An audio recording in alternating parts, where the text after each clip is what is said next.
Tito Sen, ano pong dahilan kung bakit pinalitan niyo po yung chairman ng Senate Blue Ribbon Committee?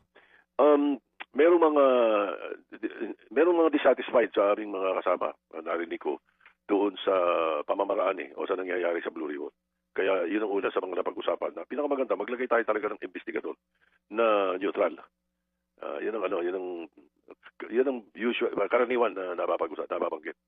As a matter of fact, nang pinag-uusapan namin yung Blue Ribbon Chairmanship, kung ito'y gagalawin natin, ang mga unang pinag-uusapan doon na pinag-isipan, si Pia Cayetano, si Risa Ontiveros, o si Francis Pangilinan. Pero karamihan sa kanila, as a matter of fact, si Risa mismo, ang gusto niya, si Senator Lacson eh.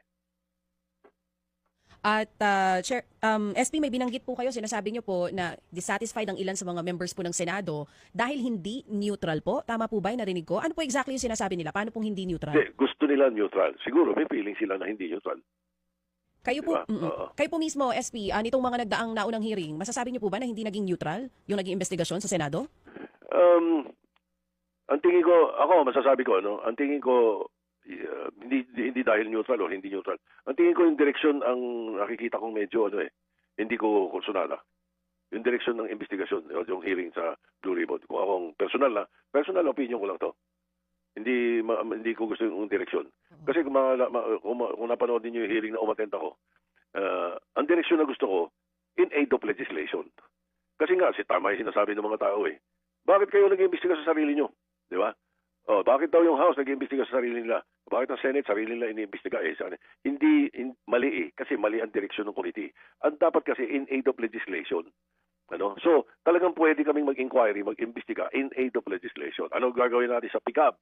Ano dapat gawin dyan? Ano ba dati ang gawain ninyo? Ano ang mali dyan? Tapos yung SIAP, ganun din. Ang DPWH, i-restructure natin ang DPWH. Bakit? Ganito. Dapat ganun ang direksyon eh. Okay? Yung investigation, sino may kasalanan, sino may ganyan, yun ang nirereklamo ng mga kababayan natin. Sinasabing ganun, iniimbestigahan yung sarili nyo, hindi nyo binabanggit yung sarili nyo, mga senador. Di ba? Parang ganun eh.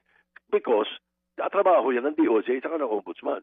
Ang Senado, pwede lang silang mag-recommend. Walang prosecutorial powers. Unlike doon sa ginagawa kong Pinail Kong Bill. Yung Pinail Kong Bill, yung Independent People's Commission, may power to prosecute, may power to subpoena, may power to... Ganun yung nilalaman ko ron. Kasi yung Independent Commission na ginagawa ng Pangulo, hindi ko pa alam kung ano laman ng executive order. Pero way back, about 3 weeks ago pa yun, pinail ko yung Independent People's Commission. Pinadalan ko nga sila ng kopya thereafter nung nalaman kong parang korsunada ni Presidente maggumawa ng EO about an independent commission para hindi Senado at hindi Kongreso nag-iimbestiga at yung yung Ombudsman at saka DOJ ay makakatulong itong independent